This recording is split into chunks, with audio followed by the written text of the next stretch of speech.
A professor at the University of South Florida has been living underwater without depressurization for over 75 days and plans to stay a little while longer. Joe Dottori, also known as Dr. Deep Sea Online, joins me now to discuss his journey and research under the sea. So, this isn't your first time tackling something like this. What motivated you to do it this time? Oh, interesting question. What motivated me to do this? I would say it's the culmination of so far my life's work. And this is basically just the pointy end of the spear.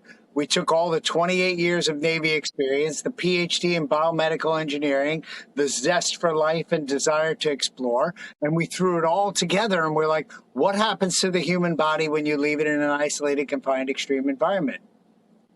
We'll find out.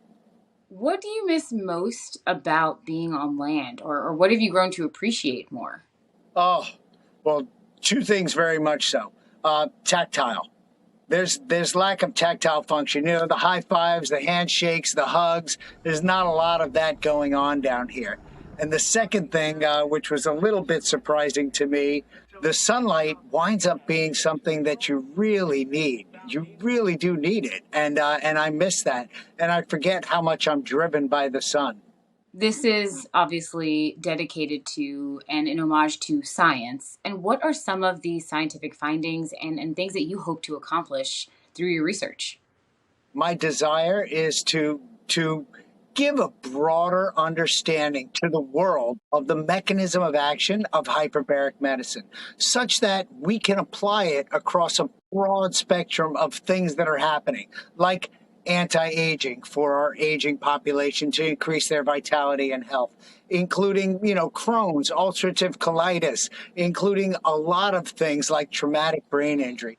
What is hyperbaric medicine, and how does this contribute to our understanding of how this could help resolve different issues like traumatic brain injuries?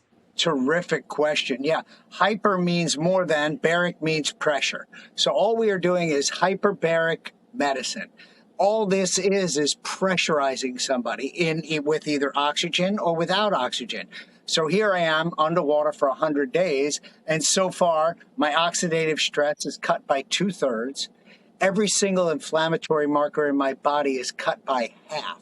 And these are preliminary results, mind you. They're only the first phase of them. We have more blood work to do. We have about 200 more blood, urine, and saliva tests to do. So, you've been down there for a while now. What does a typical day look like for you?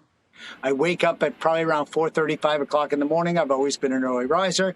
I come in, I have a couple of cups of coffee, because guess what? Science does not happen without coffee. Bottom line is I'll eat a bunch of eggs in the morning.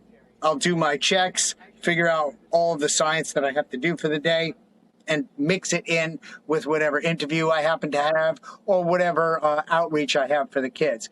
Mish all that together, you wind up having about 6 hours worth of science, about 2 or 3 hours worth of outreach, and about 2 or 3 hours worth of interviews or getting in line. And then I always go for a dive. Once a day, I get out of this habitat, go swim around the lagoon. Yesterday, I found a seahorse. It was great. The day before that, a manatee was in the lagoon, and I got some great video of the manatee.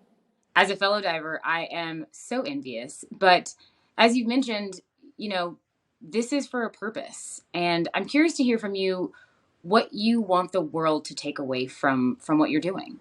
We have a threefold purpose. First, I want to find out what happens to the human in the isolated, confined, extreme environment. The second part is we're reaching out to the kids. And when you speak with the kids about science, technology, engineering, and math, they're all high school, grade school kids. And at first, they're all frumpy and they're sitting down. But I'll tell you, by the end of the hour-long lecture, they're hanging on their seat and they're like, don't go, don't go. I have one more question. So we're getting them.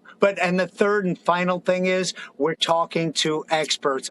60 to 70% of the world's oxygen comes from the ocean, and we should start taking better care of it. And then I share that with the kids, and we just raise awareness. And it is World Oceans Week coming up. Would you do this again? Absolutely.